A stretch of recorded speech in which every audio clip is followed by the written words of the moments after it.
벌써 사도행전 28장을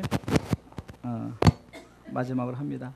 오늘 말씀의 제목은 사도행전 29장을 다시 쓰자. 사도행전 29장을 다시 쓰자. 영어로는 액트 29입니다.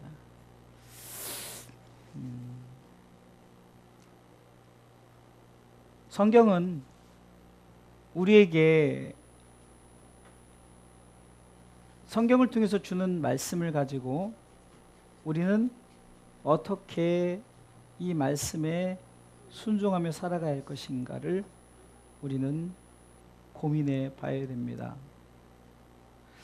세상 사람들은 뭐든지 어쩌면은 종교를 생각할 때나 아니면은 사회적인 문제나 윤리적인 문제나 이런 것들에 굉장히 민감합니다.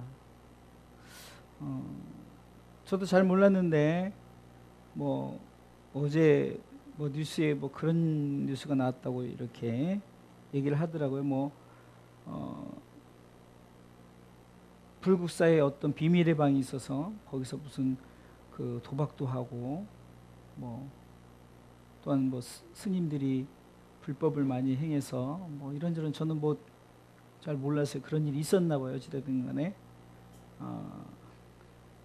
나는 또 이제 그 얘기를 하는 사람이 또 세상에 이런 일이 있대 그러면서 또 교회에 무슨 일이 터졌나 해서 또 교회 얘기가 나올까 봐 좀 걱정을 했는데 다행히 교회 얘기는 아니지만 어찌됐든 세상 사람들은 윤리적이고 도덕적이고 어떤 사회적인 문제나 이런 것에 굉장히 민감합니다.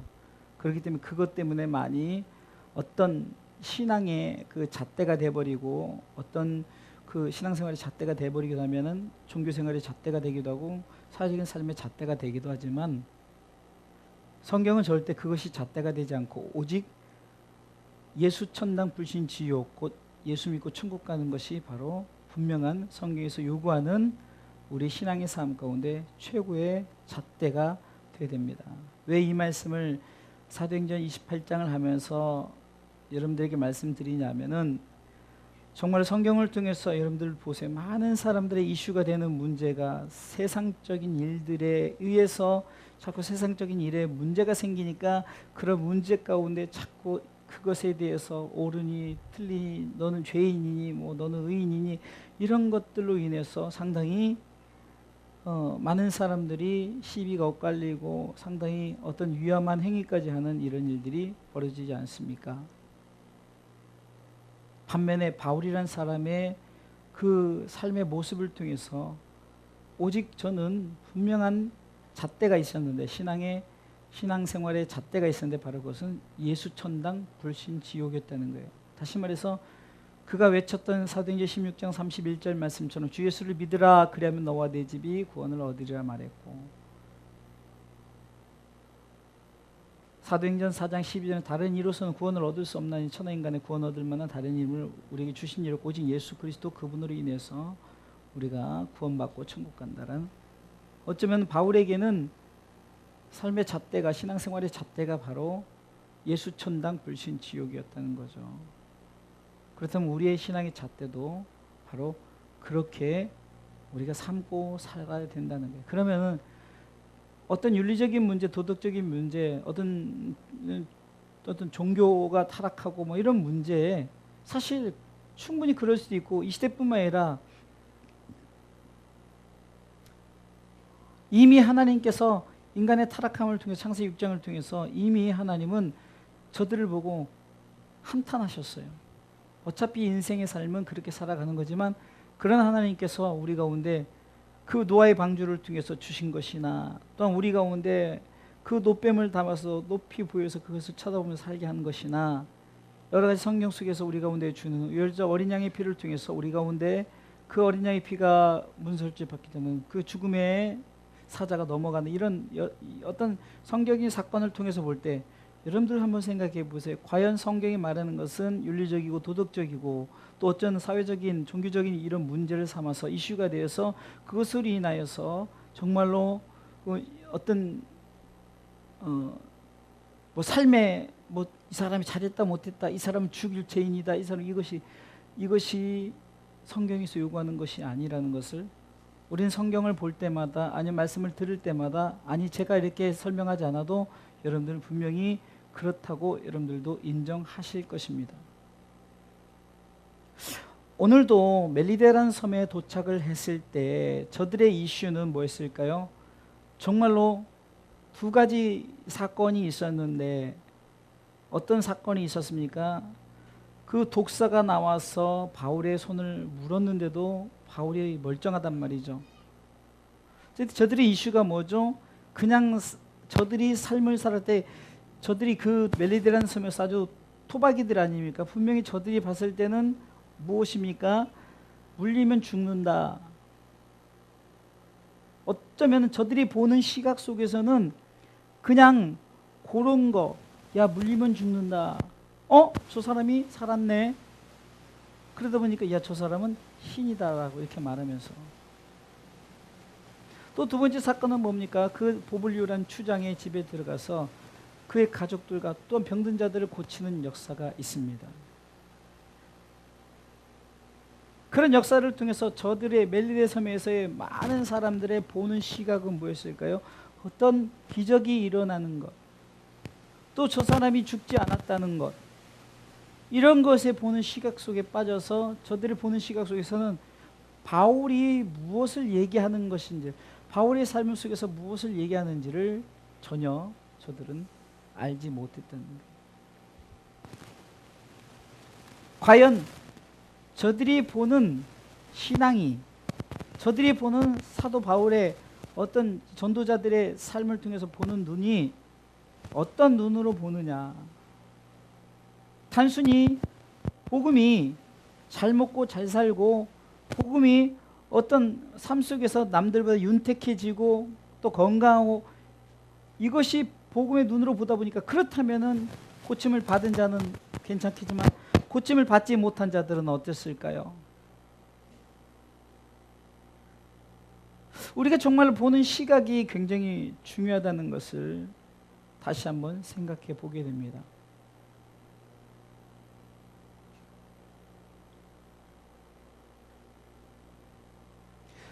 주의 종이 목회를 하는데, 주의 종이 엄청나게 기적과 이적을 베풀고, 그리고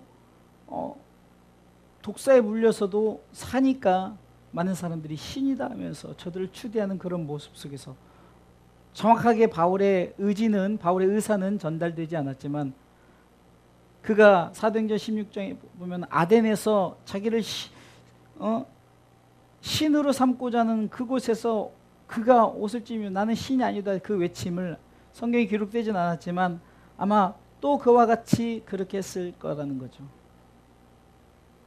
세상에 보는 눈에 주의 종, 기적과 이적을 일으키는 것에 대한 것에 그러다 보니까 분명히 기적과 이적을 일으킴에도 불구하고 윤리적이고 도덕적인 문제가 생겼을 때는 어떻게 됩니까? 또 손가락질하고 비난하고 그 앞에서 돌아설 수밖에 없는.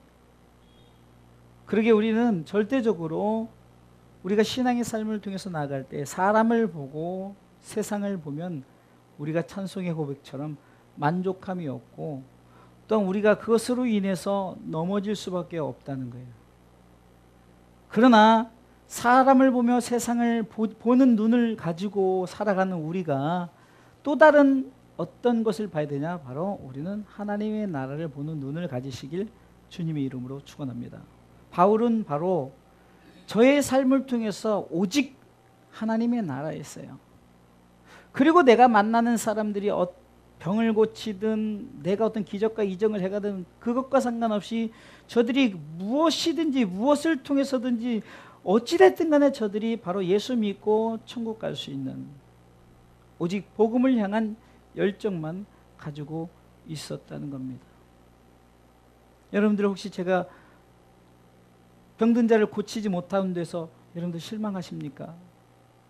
차라리 기적을 안 일으키는 게 저로서는 교만하지 않고 제가 오직 천국 복음만 전파할 수 있는, 어쩌면 겸손한 마음에 낮아 있는 마음을 가지고 오늘도 찬송의 고백처럼 겸손의 자리에 낮아 있으라. 월요일날 우리 사모님네 조카 되는 우리 이세용 목사라는 부부가 찾아왔어요. 큰 교회 부교육재 생활하고 미국에도 갔다 왔고, 그러면서 개척을 해야 되느냐, 청빙을 받아야 되느냐, 청빙 자리가 나와 있긴 나와 있는데 장로가 5명이고 30년 된 교회고 여러 가지 상황 속에서 상황도 좋고 괜찮은 것 같으면서도 장로가 5이며 여러 가지 이런 상황 속에 보니까 그럼 왜 그렇게 오래 있던 목사님이 나갔을까? 뭐 이런저런 생각과 고민, 단독 목회를 하자니 또 여러 가지 상황이 이렇고 저렇고, 그래서 제가 이런 상황 저런 상황 속에서 해줄 수 있는 것은 마음을 비우고 목회할 것인가, 아니면은 그냥 청빙이든 뭐든 그냥 내 삶에 이렇게 하려면 차라리 부교육재 생활이 낫지 않을까.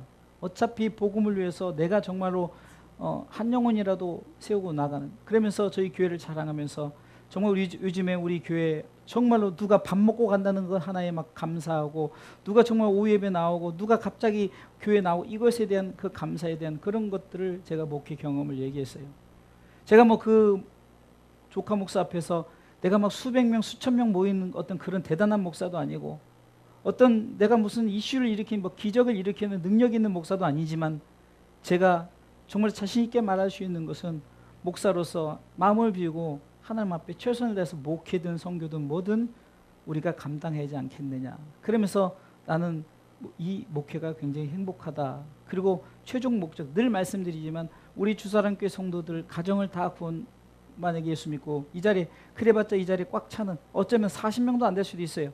그러나 그것이 내게는 어쩌면 가장 기쁨의 어떤 목회가 아닐까라고 말하면서 그 고백을 했어요.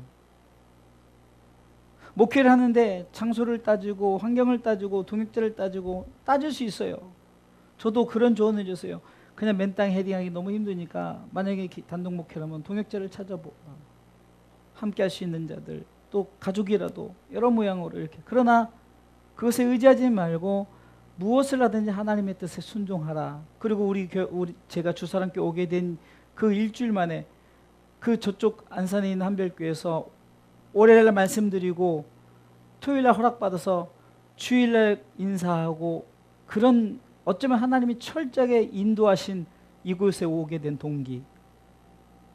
물론 올 때는 성도들이 40명이 있고 사택도 있고 사례비도 100만 원 이상 준다는 그런 속에서 왔지만, 물론 와서는 전혀 그거 상관없이 뭐 어떻게 보면은 전혀 그거 반대되는 아무것도 없는 그런 거 있지만, 지나고 보니까 결국은 하나님께서 나로 하여금 바로 어쩌면은 여러분들과 함께 이렇게 목회하는 이것에 대한 기쁨을 깨닫게 하고, 정말로 무엇으로 만족하느냐.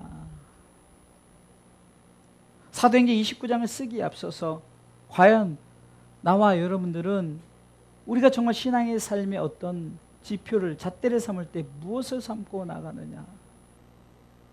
환경과 여건과 상관없이 우리는 지금도 바로 하나님 앞에 아름다운 신앙생활을 하고 있음에 감사하면서 믿음으로 우리가 최선을 다해서 하루하루의 삶을 살아가시기를 주님의 이름으로 축원합니다. 두 번째 생각해 볼 것은, 첫 번째는 어떤 우리가 삶의 잣대를 과연 무엇으로 삼느냐. 신앙의 삶의 잣대, 바로 우리는 바울이 그랬던 것처럼 오직 하나님의 나라입니다. 오직 예수입니다. 한마디로 회개하라 천국이 가까우니라, 예수 천당 불신 지옥이란 이 분명한 신앙생활의 잣대를 가지고 무엇에서도 치우치지 말고, 어떤 환경 속에서도 넘어지지 말고 흔들리지 않고, 우리가 그 사실만 가지고 가난하여도 병들었어도 환경이 연약한다 할지라도 절대 하나님은 바울을 통해서 무엇을 하십니까? 굶기지 않습니다. 죽이지 않습니다.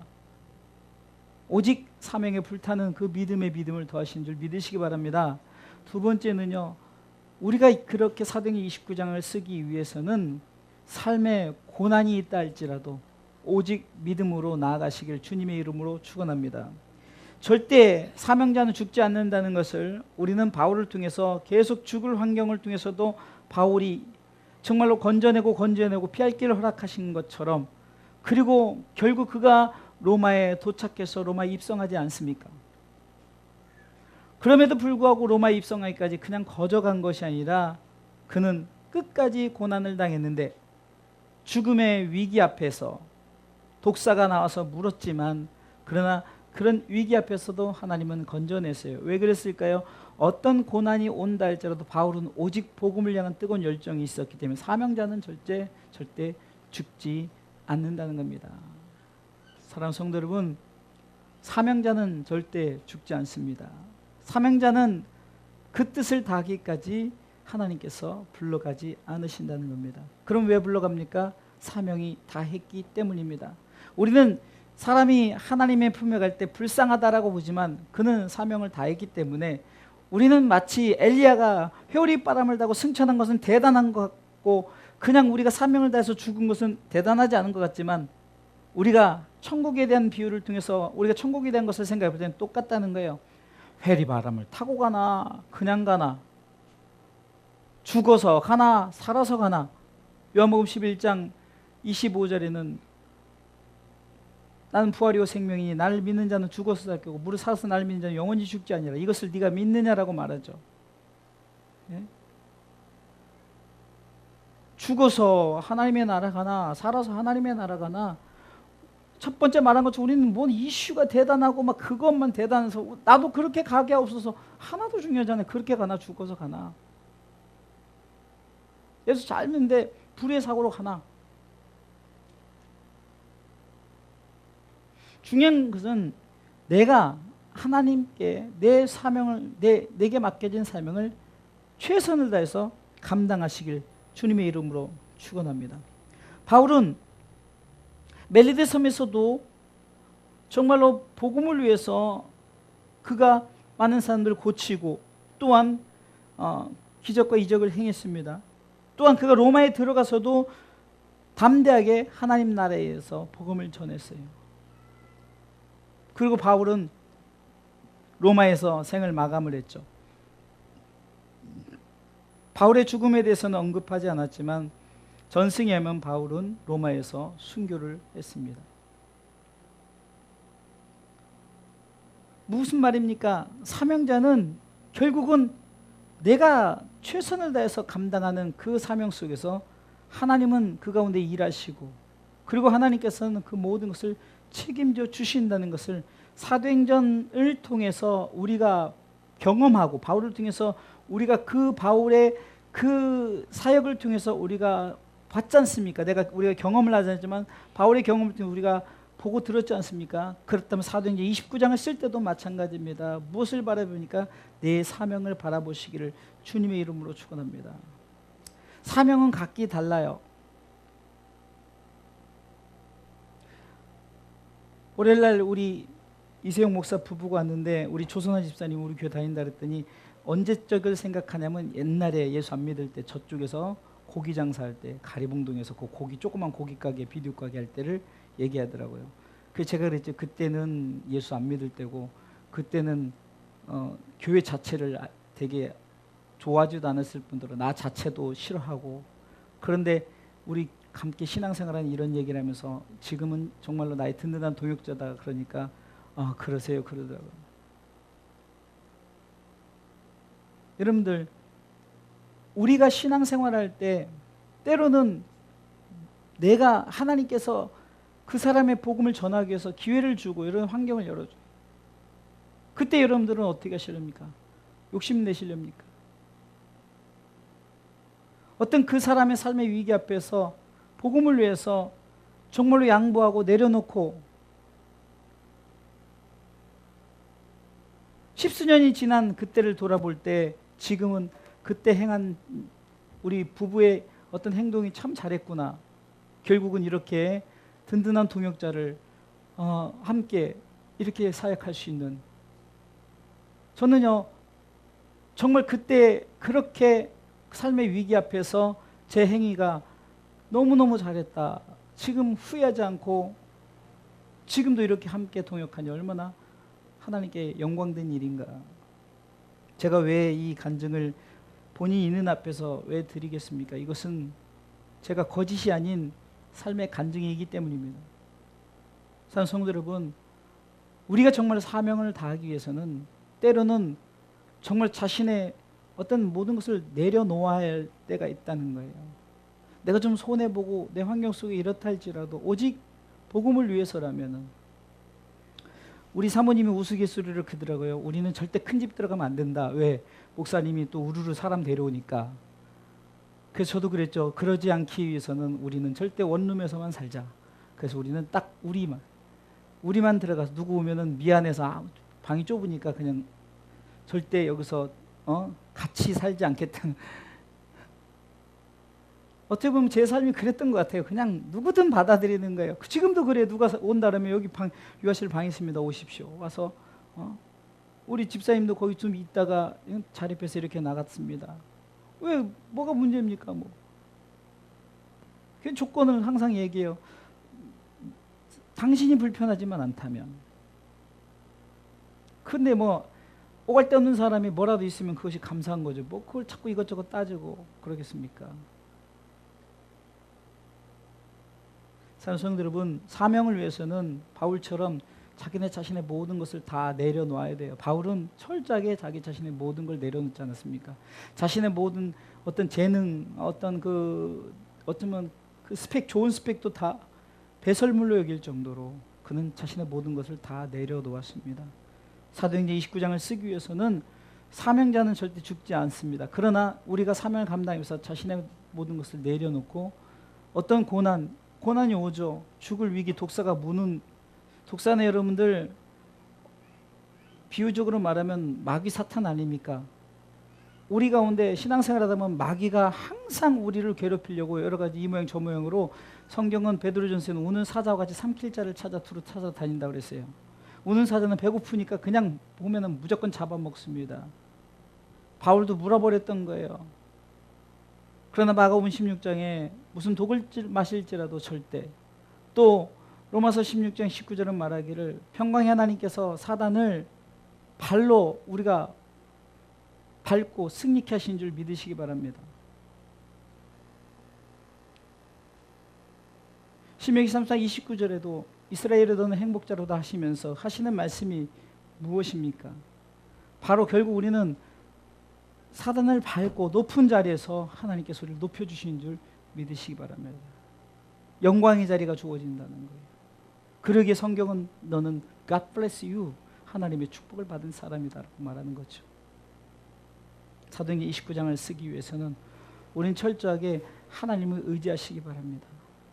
사단이 아무리 우리를 넘어뜨리려고 또한 우리를 물어 헤친다 할지라도 우리는 절대 그 문다고 해서 우리가 죽지 않습니다. 문다고 해서 우리가 병에 걸리지 않아요. 또한 우리를 통해서 병든 자를 고치게 하고 우리를 통해서 정말로 영적으로 지친 자들이 회복되어지고 힘이 생기고, 이 모든 것이 영적인 것으로 봐야 됩니다.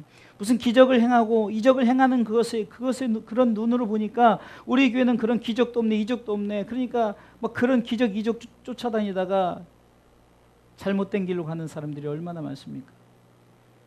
저는 정확하게 말씀드리고 싶은 것이 기적이 복음 아닙니다. 죽은 사람 살아난 것이 복음이 아니에요.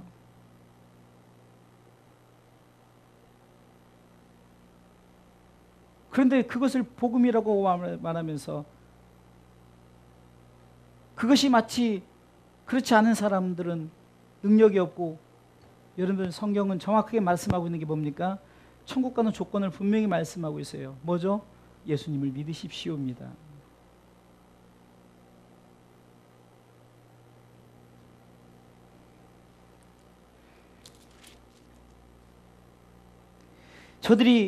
바울이 복음을 전할 때, 로마에서도 복음을 전할 때 믿는 자가 있고 믿지 않는 자가 있었습니다. 그쵸? 24절에 그 말을 믿는 사람도 있고 믿지 않는 사람도 있어.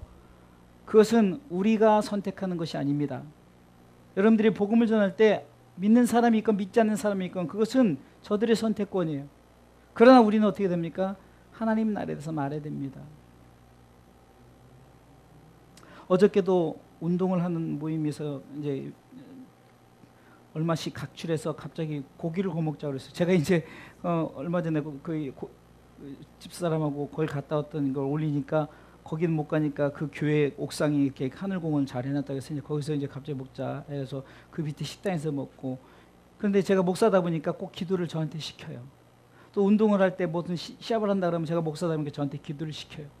근데 제가 항상 기도하는 부분 중에 꼭 하는 기도가 있는데, 여기 있는 사람들이 예수 믿고 천국 갈 수 있도록 하나님 역사해 달라고 꼭 기도합니다.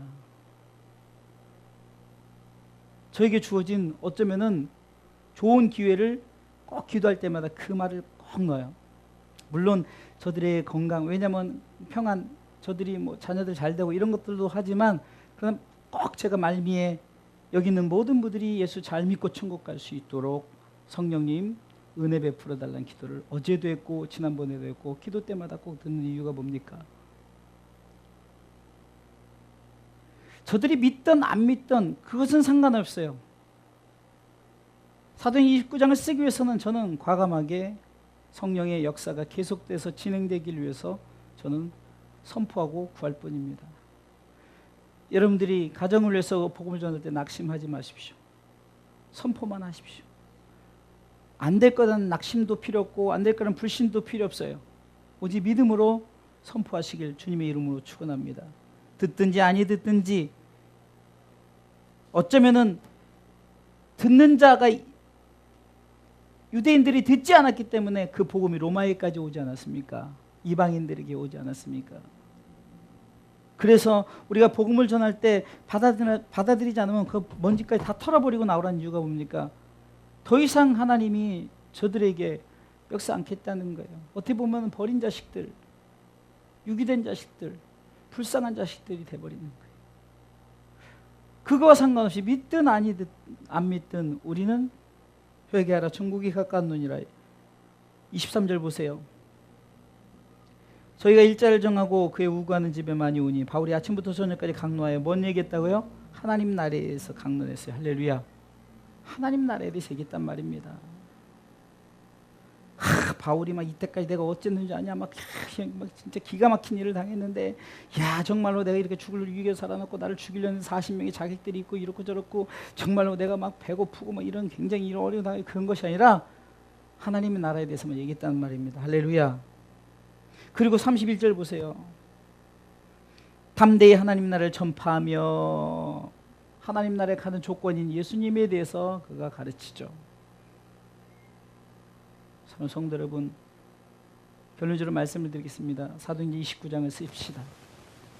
사도행전 29장을 쓰기 위해서는 사도행전 1장부터 28장까지의 바울의 어떤, 또 베드로의 어떤 제자들의 행적을 통해서 우리가 정말 사도행전 29장을 쓰기 위해서는 우리가 이 땅에 삶을 살면서 무엇이 중요한가, 무엇이 삶의 잣대가 되야 되는가. 제가 어쩌면 오늘 결론적인 부분을 얘기하면서 전체적인 포괄적인 사도행전 1장부터 28장까지 얘기하면서 29장을 쓰자라는 것은 우리가 삶의 잣대를 무엇으로 갖고 살아야 되는가. 분명히 이것이 여러분들이 심겨지지 않으면은 아직도 기적과 이적을 쫓아다니고, 아직도 나는 가난하기 때문에, 나는 불쌍한 자야, 나는 정말로 이렇게 병들었기 때문에 나는 정말로 천국에도 못 가고, 내가 하는 것도 아무것도 없어 나의 천국 갈련지 몰라, 이런 말이 나오는 거예요. 그러나 분명한 우리 속에, 내 마음 속에, 내 마음에 예수 그리스도 믿는 그 믿음이 있으면은 내가 입으로 고백하지 않습니까? 그렇기 때문에 우리는 내 입으로 시인할 때 하나님 영광을 받으시고, 결국은 그것을 통해서 우리는 하나님 나라의 백성이 분명히 된다는 이 사실을 믿고, 어떤 상황 속에 뭐에 쏠리지 말고 오직 하나님의 나라를, 바울이 하나님의 나라를 말하고 예수님에 대해서 가르쳤던 것처럼 우리 가운데 오직 예수 믿고 천국 가는, 오직 그것이 삶의 잣대가 되길 바라고, 사명자는 절대 죽지 않을 뿐더러 사명 가운데 고난당하고 힘들고 어렵다 하나님이 책임져 지켜주시고 보호하시고, 또한 우리는 사명을 다하면서 무엇에 대해서 얘기했습니까? 어떤 간증을, 이것이 나의 간증이요, 간증을 얘기한 것이 아니라 바울은 뭘 얘기했다고요? 그런 와중에도 간증보다는 하나님의 나라, 예수님을 가르치는 것, 예수님에 관한 얘기를 가르치는 것이. 사랑하는 성도 여러분, 사도행전 29장을 쓰기 위해서는 이런 마음 중심을 가지고 액트 29, 우리가 정말로 사도행전 29장을 다시 한번 쓰는, 어렵지 않습니다. 우리도 이렇게 바울처럼 이런 마음을 갖고 우리가 사도행전 29장을 써나가시기 주님의 이름으로 축원합니다. 기도하시겠습니다. 하나님,